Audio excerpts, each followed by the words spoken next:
Hello दोस्तों, नमस्कार। स्वागत है आपका Uttarakhand GK very G tricks में। और आज की इस वीडियो में हम बात करेंगे दोस्तों Uttarakhand GK test series part 27 के बारे में। इससे पहले इस सीरीज में हम 26 पार्ट अपलोड कर चुके हैं, जिसमें हमने काफ़ी सारे उत्तराखंड के महत्वपूर्ण प्रश्न और उससे संबंधित जो भी व्याख्या है, जहाँ से एग्जाम में प्रश्न पूछे जाते हैं, वह पड़ी हुई है दोस्तों। तो आप इससे पहले के 26 पार्ट अगर नहीं देखे हैं तो उनको जरूर देख लीजिएगा। प्लेलिस्ट का लिंक आपको नीचे डिस्क्रिप्शन बॉक्स में या कमेंट बॉक्स में भी देखने को मिल जाएगा। इसी के साथ साथ दोस्तों हमारे चैनल पे उत्तराखंड की कई सारी वीडियोज अपलोडेड है, मैराथन क्लास अपलोडेड है और डिटेल्स में भी काफी सारी वीडियोज, लगभग उत्तराखंड का सिलेबस कंप्लीट है। तो आप उन वीडियोज को भी देखकर उत्तराखंड जीके की तैयारी कर सकते हैं। तो चलिए आज की इस वीडियो को शुरू करते हैं, पार्ट 27। और आज का हमारा पहला प्रश्न है कि भृगु गुफा एवं राम गुफा कहां स्थित है। और दोस्तों अगर आप लोग को ये सीरीज पसंद आती है तो लाइक जरूर करें और कमेंट बॉक्स में आपको जो क्वेश्चन होमवर्क के लिए दिया जाता है उसका आंसर देने की कोशिश आप जरूर करें। तो आज का हमारा पहला प्रश्न है कि भृगु गुफा और राम गुफा उत्तराखंड में कहां स्थित है। तो ऑप्शन आपके पास में पौड़ी गढ़वाल, टिहरी गढ़वाल, रुद्रप्रयाग या चमोली। आप चाहें तो इसके आंसर साथ साथ में भी दे सकते हैं। तो उत्तराखंड में भृगु गुफा तथा राम गुफा कहां से है दोस्तों? यह चमोली जनपद में स्थित है, इंपोर्टेंट है और एग्जाम में भी पूछी जा चुकी है। अब दोस्तों यहां से हमारे दो प्रश्न अलग भी बनते हैं कि भृगु गुफा कौन सी पर्वत चोटी पर स्थित है। तो भृगु गुफा स्थित है दोस्तों कहां पर? नारायण पर्वत पर। कहां पे? नारायण पर्वत पर स्थित है भृगु गुफा। और राम गुफा किस पर्वत पर स्थित है? तो राम गुफा दोस्तों कहां पर स्थित है? नर पर्वत पर स्थित है। क्या? राम गुफा। और अगर आपसे एग्जाम में प्रश्न पूछा जाए कि नर नारायण पर्वत किस जनपद में स्थित है, तो नर नारायण पर्वत भी दोस्तों हमारा चमोली जनपद में ही स्थित है। नर नारायण पर्वत दोस्तों इसे क्यों कहा जाता है? नारायण मतलब भगवान कृष्ण और नर मतलब अर्जुन, इनसे संबंध बताकर इसे नर नारायण पर्वत के नाम से भी जाना जाता है। और इसी के साथ साथ दोस्तों चमोली में ही स्थित है क्या दोस्तों? बद्रीनाथ मंदिर। बहुत इंपॉर्टेंट मंदिर है, एग्जाम में काफी बार यहां से प्रश्न पूछा गया है। बद्रीनाथ मंदिर कौन सी शैली में बना हुआ है? मुगल शैली में बना है दोस्तों क्या? बद्रीनाथ मंदिर। अभी हाल ही में आबकारी का एग्जाम पेपर हुआ था, वहां पर बद्रीनाथ मंदिर से प्रश्न पूछा गया है कि बद्रीनाथ मंदिर को कितने भागों में विभाजित किया गया है। तो बद्रीनाथ मंदिर को दोस्तों मुख्यतः 3 भागों में विभाजित किया गया है, लेकिन अगर आप देखें अलग अलग किताबों में इसके अलग अलग रिकॉर्ड है। बहुत सारी किताबों में इसको 4 भागों में विभाजन के रूप में भी बताया गया है। तो आप ये दोनों ही नोट कर सकते हैं। अब ये 3 भाग कौन कौन से थे? सिंह द्वार, मंडल द्वार और गर्भगृह द्वार। इन 3 भागों में बद्रीनाथ मंदिर को बांटा गया है। कहां पड़ता है? हमारा चमोली जनपद में स्थित है बद्रीनाथ मंदिर। और बद्रीनाथ मंदिर का निर्माण किसने किया दोस्तों? ये आपको कमेंट बॉक्स में बताना है। और अगर आपको इसका आंसर नहीं आता है तो आपको सर्च करना है उत्तराखंड मंदिर तथा उनके निर्माणकर्ता by Uttarakhand GK very G tricks. मैंने इसके ऊपर में बहुत अच्छा वीडियो बनाया हुआ है, तो आप वहां से देख सकते हैं। इसी के साथ साथ उत्तराखंड के प्रमुख मंदिरों की शैली के ऊपर भी मैंने वीडियो बनाया हुआ है, वो भी आप लोग जरूर देख सकते हैं। तो भृगु गुफा और राम गुफा चमोली जनपद में स्थित है। भृगु गुफा स्थित है नारायण पर्वत पर और राम गुफा स्थित है दोस्तों कहां पे? नर पर्वत पर। और इसी नर नारायण पर्वत के मध्य में स्थित है क्या दोस्तों? बद्रीनाथ धाम। तो प्रश्न बन सकता है आपसे कि नर नारायण पर्वत के मध्य में कौन सा धाम स्थित है? बद्रीनाथ धाम स्थित है। ऐसे भृगु गुफा और राम गुफा के मध्य में भी हमारा बद्रीनाथ धाम स्थित है, जो कि मुगल शैली में बना हुआ है। इंपॉर्टेंट प्रश्न है दोस्तों, ठीक है। बाकी एक्सप्लेनेशन आप यहां से पढ़ सकते हैं। अगला हमारा प्रश्न है दूसरा कि कत्यूरी शासन काल में तहसीलदार स्तर की प्रशासनिक इकाई को क्या कहा जाता था। दोस्तों देखिए इस प्रकार के प्रश्न एग्जाम में बहुत बनते हैं, ठीक है। अब देखिए कत्यूरी राजवंश और कार्तिकेयपुर राजवंश की वीडियो मेरे चैनल पे बहुत सारी अपलोडेड है, ठीक है, वहां से आप लोग देख सकते हैं। यहां पर प्रश्न पूछा गया है कि कत्यूरी प्रशासन में तहसीलदार स्तर की प्रशासनिक इकाई को क्या कहा जाता था। तो तहसीलदार स्तर की प्रशासनिक इकाई को कहा जाता था दोस्तों क्या? कर्मांत। क्या कहा जाता था? कर्मांत कहा जाता था। ऑप्शन हो जाएगा सी आपका राइट आंसर। अब देखिए दोस्तों कत्यूरी प्रशासन में अलग अलग स्तर पर जो इकाइयां होती थी उनको अलग अलग नाम से जाना जाता था। अगर हम बात करें कत्यूरी प्रशासन में जो तहसीलदार स्तर की इकाई थी इसे कर्मांत कहा जाता था। और जो प्रांत स्तर की इकाई थी, प्रांत स्तर की जो इकाई थी, प्रांत स्तर पर जो इकाई थी उसे भुक्ति कहा जाता था। क्या? भुक्ति। तो प्रश्न आपसे इस प्रकार से बन सकता है कि कत्यूरी प्रशासन में प्रांत स्तर की प्रशासनिक इकाई को क्या कहा जाता था? तो भुक्ति कहा जाता था, ठीक है। इसी प्रकार से दोस्तों जिला स्तर की जो इकाई होती थी उसे विषय कहा जाता था। क्या? जिला स्तर की इकाई को विषय कहा जाता था। तहसील स्तर की इकाई को कर्मांत कहा जाता था, ठीक है। और कत्यूरी प्रशासन की सबसे छोटी इकाई क्या थी? कत्यूरी प्रशासन की सबसे छोटी इकाई पूछेगा तो वो क्या थी? गांव। वो क्या थी? गांव। और गांव के प्रधान को कत्यूरी शासनकाल में क्या कहा जाता था? तो गांव के प्रधान को कहा जाता था क्या? महतम। क्या कहा जाता था? महतम कहा जाता था। इतने पॉइंट आप लोगों को याद रखने हैं। तो कत्यूरी प्रशासन में तहसीलदार स्तर की प्रशासनिक इकाई को कर्मांत कहा जाता था। बाकी एक्सप्लेनेशन आप यहां पे पढ़ सकते हैं कि कत्यूरी प्रशासन में प्रांत को भुक्ति, जिला को विषय, तहसील को कर्मांत कहा गया है। कत्यूरी प्रशासन की सबसे छोटी इकाई गांव थे तथा गांव के प्रधान महतम कहलाता था। अब दोस्तों अभी एक ही एग्जाम में, अभी आबकारी के एग्जाम में यहां से एक प्रश्न ये भी बना हुआ है कि किस कत्यूरी शासक ने बद्रीनाथ मंदिर के निर्माण हेतु भूमि दान में दी थी? तो आंसर क्या था दोस्तों? ललित सूरदेव। क्या था आंसर? ललित सूरदेव। और काफी इंपॉर्टेंट प्रश्न था दोस्तों ये, ऑप्शन के हिसाब से भी आप इसे सोल्व कर सकते थे कि किस कत्यूरी शासक ने बद्रीनाथ मंदिर के निर्माण हेतु भूमि दान में दी थी? तो कौन था? ललित सूरदेव था। अब आप लोगों के लिए दो प्रश्न है कि कत्यूरी राजवंश की राजधानी कहां स्थित थी, प्रारंभिक राजधानी, और उसके संस्थापक कौन था? इससे पहले के टेस्ट सीरीज के पार्ट में भी आपको मैं बता चुका हूं, तो थोड़ा सा आप लोगों का भी इसमें रिवीजन हो जाएगा। और जितने भी प्रश्न दोस्तों आपसे पूछे जाते हैं उनके आंसर देने की आप कोशिश जरूर करें, ठीक है। और इसी के साथ साथ हमारा टेलीग्राम ग्रुप भी है दोस्तों, Uttarakhand GK by UK UKPSC. आप ये करके डालिएगा, आपको टेलीग्राम ग्रुप हमारा टेलीग्राम में मिल जाएगा। उसका लिंक नीचे डिस्क्रिप्शन बॉक्स में भी दिया गया, वहां से भी उसे ज्वाइन कर सकते हैं। तो तहसील स्तर की प्रशासनिक इकाई को कर्मांत कहा जाता था। एक्सप्लेनेशन ये है। अगला आपका तीसरा प्रश्न है दोस्तों कि बैंक ऑफ गढ़वाल की स्थापना किस राजा ने की थी? तो बैंक ऑफ गढ़वाल की स्थापना किसने की थी दोस्तों? कीर्ति शाह के द्वारा बैंक ऑफ गढ़वाल की स्थापना की गई थी। और बैंक ऑफ गढ़वाल की स्थापना कीर्ति शाह ने कहां करी थी, ये इंपोर्टेंट प्रश्न है। तो कहां करी थी? टिहरी गढ़वाल जनपद में। टिहरी रियासत के अंतर्गत का एक क्षेत्र था जहां पर बैंक ऑफ गढ़वाल की स्थापना कीर्ति शाह ने करी थी और 2 लाख रुपए से इसकी शुरुआत की गई थी। अब देखिए दोस्तों, कीर्ति शाह हमारे टिहरी रियासत के एक काफी महत्वपूर्ण राजा थे, जिनको दोस्तों सर की उपाधि दी गई थी, केसीएसआई की उपाधि दी गई थी, नाइट कमांडर की उपाधि भी दी गई थी। और कीर्ति शाह के संरक्षिका के रूप में किसने काम किया था? राजमाता गुलेरिया कनकदेई ने इनकी संरक्षिका के रूप में कार्य किया था। इनके पिताजी का नाम क्या था? प्रताप शाह, ठीक है। देखिए टिहरी रियासत में टोटल हमारे कितने राजा हुए दोस्तों? टिहरी रियासत में टोटल हमारे 6 राजा हुए। अगर आपको टिहरी रियासत की वीडियोस देखनी है तो प्लेलिस्ट में है, आप देख सकते हैं। टिहरी रियासत के प्रथम राजा और परमार राजवंश के 55वें राजा कौन थे? हमारे सुदर्शन शाह। टिहरी रियासत के दूसरे राजा हुए परमार राजवंश के 56वें राजा जो हुए हमारे कौन? भवानी शाह। टिहरी रियासत के तीसरे राजा हुए दोस्तों हमारे कौन? प्रताप शाह। टिहरी रियासत के चौथे राजा हुए हमारे कौन दोस्तों? कीर्ति शाह, ठीक है। टिहरी रियासत के 5वें हमारे जो राजा हुए वो हुए दोस्तों नरेंद्र शाह। और टिहरी रियासत के अंतिम जो राजा थे हमारे वो कौन थे? मानवेंद्र शाह थे, ठीक है। टिहरी रियासत का जब भारतीय संघ में विलय हुआ उस टाइम पे टिहरी रियासत के राजा कौन थे? वो थे दोस्तों कौन? मानवेंद्र शाह। और टिहरी रियासत का भारतीय संघ में विलय कब हुआ? काफी महत्वपूर्ण प्रश्न है। 1 अगस्त 1949 को टिहरी रियासत का भारतीय संघ में विलय हुआ था। और 1 अगस्त 1949 को ही दोस्तों टिहरी गढ़वाल जनपद का गठन भी किया गया था, ठीक है। अब यहीं से हमारा एक और प्रश्न बनता है कि जब टिहरी का भारतीय संघ में विलय हुआ तो राजा कौन थे? वो थे मानवेंद्र शाह, ठीक है। अब यहां से एक हमारा दोस्तों प्रश्न बनता है कि टिहरी राज्य की स्थापना का श्रेय किसे जाता है? तो टिहरी राज्य की स्थापना का श्रेय जाता है दोस्तों किसे? सुदर्शन शाह को, जो कि परमार राजवंश के कौन से राजा थे?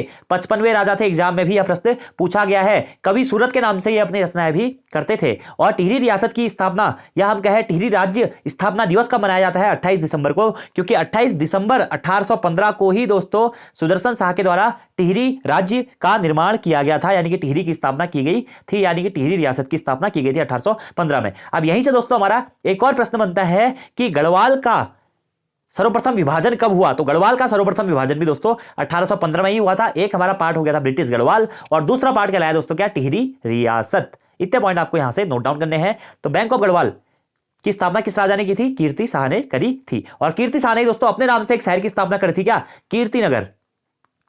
कीर्तिनगर की स्थापना कीर्ति शाह ने करी थी कब? 1896 में। कीर्ति शाह ने दोस्तों 1897 में टिहरी घंटाघर का निर्माण भी किया था। कीर्ति शाह ने ही दोस्तों 1897 में टिहरी नगर पालिका का गठन भी किया था। यह पॉइंट आपको इनसे एडिशनली नोट डाउन करने हैं। देखिए कीर्ति शाह टिहरी में 2 लाख रुपए से किसानों हेतु बैंक ऑफ गढ़वाल की स्थापना की गई। इनको कंपेनियन ऑफ इंडिया की उपाधि 31 दिसंबर 1998 को दी गई थी। सर और केसीएसआई की उपाधि इन्हें 1903 में दी गई थी और नाइट कमांडर की उपाधि इन्हें 9 नवंबर सन 1901 को दी गई थी। कीर्ति शाह की संरक्षिका थी राजमाता गुलेरिया कनकदेई और इनके पिताजी का नाम था क्या? प्रताप शाह। इनके पुत्र का नाम आगे क्या होता है दोस्तों? नरेंद्र शाह, ठीक है। अगला प्रश्न है दोस्तों कि 10वें वित्त आयोग के अध्यक्ष कौन उत्तराखंडी थे? यानी कि यहां पे प्रश्न दोस्तों थोड़ा सा गलत हो गया है। उत्तराखंड के कौन से व्यक्ति 10वें वित्त आयोग के अध्यक्ष थे? अच्छा और इंपोर्टेंट प्रश्न है दोस्तों। ऑप्शन है मुरली मनोहर जोशी, नारायण दत्त तिवारी, विजया लक्ष्मी पंडित या फिर कृष्णचंद पंत। तो इसका राइट आंसर है दोस्तों क्या? कृष्णचंद पंत 10वें वित्त आयोग के अध्यक्ष थे। और यह कौन थे दोस्तों? ये जो हमारे पंडित गोविंद बल्लभ पंत जी थे उनके पुत्र थे कौन? कृष्णचंद्र पंत, जिनका संबंध उत्तराखंड से ही है और ये 10वें वित्त आयोग के अध्यक्ष थे, ठीक है। कब से कब तक? 1995 से लेकर 2000 के मध्य में। इसके बाद में दोस्तों ये योजना आयोग के उपाध्यक्ष भी रहे थे कृष्णचंद्र पंत, ठीक है। किसके पुत्र थे? पंडित गोविंद बल्लभ पंत जी के पुत्र थे, ठीक है। अब यहां पर दोस्तों हमारा जो नारायण दत्त तिवारी जी है ये कौन थे?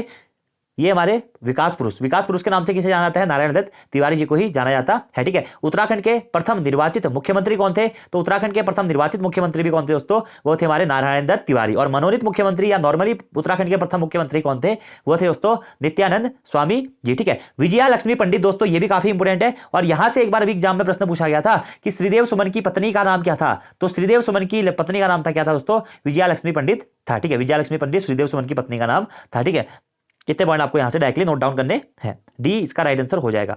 अगला हमारा प्रश्न है पांचवा कि कौन सा पर्वत अपनी बदलती हुई आकृति हेतु प्रसिद्ध है? कामेट पर्वत, त्रिशूल पर्वत, चौखंबा पर्वत या फिर नंदा देवी पर्वत? तो दोस्तों इसका आंसर हो जाएगा आपका त्रिशूल पर्वत अपनी बदलती हुई प्रवृत्ति हेतु प्रसिद्ध है। अब त्रिशूल पर्वत है कहां स्थित दोस्तों? यह स्थित है चमोली जनपद में।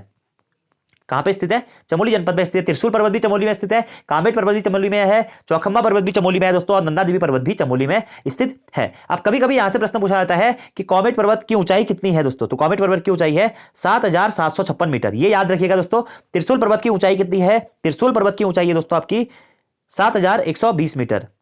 चौखंबा पर्वत की ऊंचाई कितनी है? चौखंबा पर्वत की ऊंचाई है 7,138 मीटर। और नंदा देवी पर्वत दोस्तों उत्तराखंड राज्य का सबसे ऊंचा पर्वत या सबसे ऊंचाई वाला पर्वत श्रृंखला कौन सी है? वो है नंदा देवी पर्वत श्रृंखला, जिसकी ऊंचाई कितनी है? 7,817 मीटर है। 7,817 मीटर है। ठीक है, उत्तराखंड की सबसे ऊंची चोटी नंदा देवी ही है, जिसकी ऊंचाई है 7,817 मीटर। कहां स्थित है ये चारों पर्वत? चमोली जनपद में स्थित है। उत्तराखंड का दूसरा सबसे ऊंचा पर्वत कौन सा है? वो है दोस्तों कामेट पर्वत, जिसकी ऊंचाई है 7,756 मीटर। और इसका आंसर हो जाएगा आपका क्या?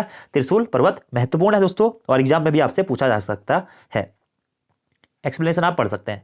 अगला प्रश्न है छठा और काफी बेसिक सा क्वेश्चन है दोस्तों कि साहित्य का ज्ञानपीठ पुरस्कार प्राप्त करने वाले राज्य के एकमात्र व्यक्ति कौन थे? तो साहित्य में ज्ञानपीठ पुरस्कार प्राप्त करने वाले राज्य के एकमात्र व्यक्ति थे कौन दोस्तों? सुमित्रा नंदन पंत जी, जिन्हें गुसै नाम से भी जाना जाता है। इनके मित्र इन्हें गुसै नाम से भी पुकारते थे। और ये इंपोर्टेंट काफी प्रश्न है दोस्तों। यहां से एक बार प्रश्न ये भी पूछा गया है कि उत्तराखंड से ज्ञानपीठ पुरस्कार प्राप्त करने वाले प्रथम व्यक्ति कौन थे? वो थे दोस्तों हमारे कौन? सुमित्रा नंदन पंत जी, जिन्हें साहित्य का ज्ञानपीठ अवार्ड दिया गया था। ठीक है, अब प्रश्न आता है कि सुमित्रा नंदन पंत जी को ज्ञानपीठ पुरस्कार कब दिया गया था? तो 1968 में दोस्तों सुमित्रा नंदन पंत जी को ज्ञानपीठ पुरस्कार दिया गया था। इनकी किस रचना के लिए इन्हें ज्ञानपीठ पुरस्कार से नवाजा गया था दोस्तों? तो इनकी चिदंबरा रचना के लिए। क्या?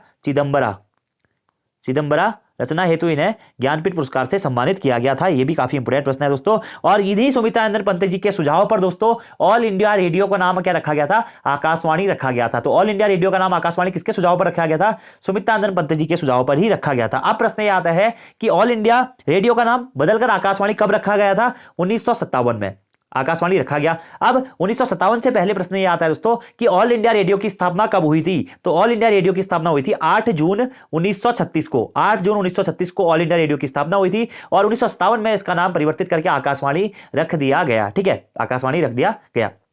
इतने पॉइंट आपको सुमित्रा नंदन पंत से याद रखने हैं। बाकी सारी चीजें हम पहले के पाठों में भी पढ़ चुके हैं, तो आप एक्सप्लेनेशन यहाँ पे पढ़ सकते हैं।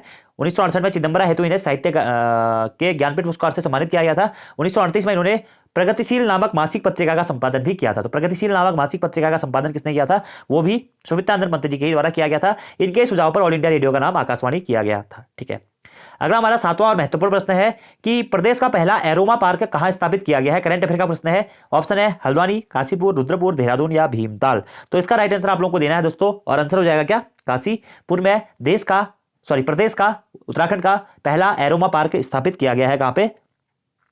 काशीपुर में। ठीक है, ये इंपोर्टेंट प्रश्न है, आप लोग इसे डायरेक्टली नोट डाउन कर लीजिएगा। ठीक है, तो प्रदेश का पहला एरोमा यानी कि सुगंधित पौध आधारित पार्क लगभग 30 एकड़ भूमि में उधमसिंह नगर जनपद के काशीपुर में स्थापित किया जा रहा है। एरोमा पार्क कहां? उधमसिंह नगर के काशीपुर में, याद रखिएगा दोस्तों। अगला हमारा प्रश्न है पुराणों में किस कुंड को अग्नि तीर्थ कहा गया है? तो पुराणों में किस कुंड को अग्नि तीर्थ कहा गया दोस्तों? तो ये कहा गया तप्त कुंड। तप्त कुंड को अग्नि तीर्थ भी कहा गया है। ठीक है, अग्नि तीर्थ भी कहा गया है। ठीक है, एक अग्नि तीर्थ दोस्तों हमारा कहां? बागेश्वर जनपद में भी स्थित है। ठीक है, लेकिन यहां पर प्रश्न थोड़ा सा अलग टाइप का है कि पुराणों में किस कुंड को अग्नि तीर्थ कहा गया, प्रश्न पूछा गया है। तो तप्त कुंड को अग्नि तीर्थ कहा गया है। ठीक है, अब बात आती है कि तप्त कुंड कहां स्थित है? चमोली जनपद में स्थित है। सतपथ कुंड भी कहां स्थित है? चमोली जनपद में स्थित है। नारद कुंड भी कहां स्थित है? चमोली जनपद में स्थित है। और वैरास कुंड भी कहां स्थित है दोस्तों? यह चमोली जनपद में ही स्थित है। ठीक है, तो ये जो हमारे पंचकुंड है दोस्तों, पंचकुंड भी कहां स्थित है? पंचकुंड भी हमारे चमोली में ही स्थित है। पंचकुंड में कौन कौन से कुंड आते हैं? नारद कुंड भी आता है दोस्तों, सतपथ कुंड या सत्यपथ कुंड भी आता है दोस्तों, त्रिकोण कुंड भी आता है यानी कि तप्त कुंड भी आता है और त्रिकोण कुंड भी आता है और मनुष्य कुंड भी आता है। ठीक है, अब यहीं से एक और हमारा प्रश्न बनता है, ये पंचकुंड वाली वीडियो मैंने बनाई भी हुई है कि वैरास कुंड, अभी हाल ही में फॉरेस्ट गार्ड के एग्जाम में वैरास कुंड से प्रश्न पूछा गया दोस्तों कि रावण की तपस्थली के रूप में कौन सा कुंड जाना जाता है, रावण की तपस्थली के रूप में कौन सा स्थान जाना जाता है। तो वैरास कुंड को दोस्तों रावण की तपस्थली के रूप में जाना जाता है। ठीक है, और वैरास कुंड के आसपास का क्षेत्र क्या जाना जाता है, 10 मौलीगढ़ के नाम से जाना जाता है, क्योंकि यहां पर 10 मौलीगढ़ के नाम से जाना जाता है, क्योंकि यहां पर 10 सिरों वाले रावण ने तपस्या करी थी, इसी कारण इसे 10 मौलीगढ़ या फिर रावण की तपस्थली के रूप में भी जाना जाता है, जो कि प्रश्न फॉरेस्ट गार्ड के एग्जाम पेपर में भी पूछा गया है। तो आंसर हो जाएगा तप्त कुंड। सभी कुंड कहां स्थित है, चमोली में ही स्थित है। आप यहां पे इसका एक्सप्लेनेशन पढ़ सकते हैं। पंचकुंड ही है। ठीक है, नारद कुंड, तप्त कुंड, सत्यपथ कुंड या सतपथ कुंड, त्रिकोण कुंड और मनुष्य कुंड या मानुषी कुंड। अगला हमारा प्रश्न है 9वां करंट अफेयर का प्रश्न है कि राज्य के दूसरे महिला बैंक की स्थापना कहां की गई है। इंपोर्टेंट है दोस्तों। तो दूसरे से पहले प्रश्न यह है कि पहले महिला बैंक की स्थापना कहां की गई है। अगर आपको आता है तो कमेंट बॉक्स में रिप्लाई कर सकते हैं। तो पहले महिला बैंक की स्थापना की गई थी कहां पे दोस्तों, देहरादून में की गई थी। और प्रश्न पूछा गया कि दूसरे महिला बैंक की स्थापना कहां की गई है, तो ये की गई दोस्तों कहां पे, हल्द्वानी में। तो ऑप्शन नंबर सी इसका राइट आंसर हो जाएगा। और कब की गई, 19 फरवरी 2018 को राज्य के दूसरा महिला बैंक की स्थापना कहां पे की गई है, हल्द्वानी में की गई है। ठीक है, जिसमें सभी हमारी महिला कर्मचारी हैं। ठीक है, इससे पहले दोस्तों अगर प्रश्न आपसे पूछाता है कि राज्य के पहले महिला बैंक की स्थापना कहां की गई थी, तो राज्य के पहले महिला बैंक की स्थापना देहरादून में की गई थी। और कब की गई थी, यह डेट काफी इंपोर्टेंट है, 30 अगस्त 2017 को, 30 अगस्त 2017 को। इतने पॉइंट आपको डायरेक्टली नोट डाउन करने हैं। ठीक है, बाकी एक्सप्लेनेशन आप यहां पर भी पढ़ सकते हैं। अगला हमारा प्रश्न है दोस्तों 10वां कि गोरखा उडियार की खोज किसने करी थी। काफी बेसिक सा क्वेश्चन है। गोरखा उडियार कहां स्थित है, सबसे पहली बात तो ये आती है चमोली में स्थित है गोरखा उडियार। ठीक है, ऐसा माना जाता है कि गोरखा लोग इसी उडियार में अपना धन छुपाते थे, तो ये हो जाएगा गोरखा उडियार। इसकी खोज किसने करी थी, तो इसकी खोज करी थी दोस्तों राकेश भट्ट ने। तो ऑप्शन सी इसका राइट आंसर हो जाएगा। ठीक है, और ये गोरखा उडियार कौन सी नदी घाटी में स्थित है पूछा जाएगा, तो ये अलकनंदा नदी घाटी में स्थित है। और गोरखा उडियार के खोजकर्ता कौन थे हमारे, वो थे राकेश भट्ट। ठीक है, अब इसमें से दोस्तों एमपी जोशी, महेश्वर प्रसाद जोशी जी ने 1968 में किसकी खोज करी थी, लाखू उडियार की खोज किसने करी थी, महेश्वर प्रसाद जोशी जी ने करी थी।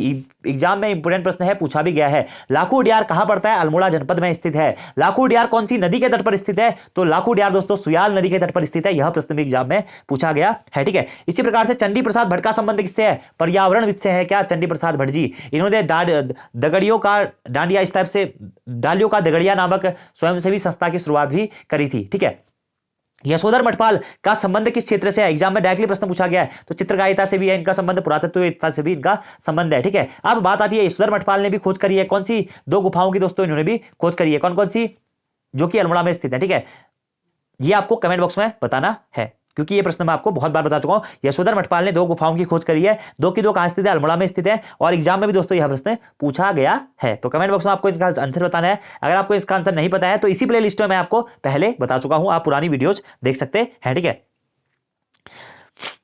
बाकी एक्सप्लेनेशन आप यहां पे देख सकते हो। और आज का आपका होमवर्क का क्वेश्चन है कि राज्य में कलुआगढ़ी कहां स्थित है। तो यह प्रश्न भी दोस्तों इंपोर्टेंट है कि राज्य में कलुआगढ़ी कहां स्थित है। ऑप्शन आपके पास में दोस्तों रुड़की, काशीपुर, अल्मोड़ा और पिथौरागढ़। तो दोस्तों आज की वीडियो आपको कैसी लगी, आपको कमेंट बॉक्स में जरूर बताना है। और अगर आपको वीडियो पसंद आती है तो लाइक और सब्सक्राइब शेयर तो आपको जरूर करना है दोस्तों। अपने दोस्तों के साथ में आपको इन नोट्स को शेयर भी जरूर करना है, इन वीडियोज को शेयर जरूर करना है दोस्तों। और आज की वीडियो में इतना ही। Thank you, thanks for watching video, see you next time.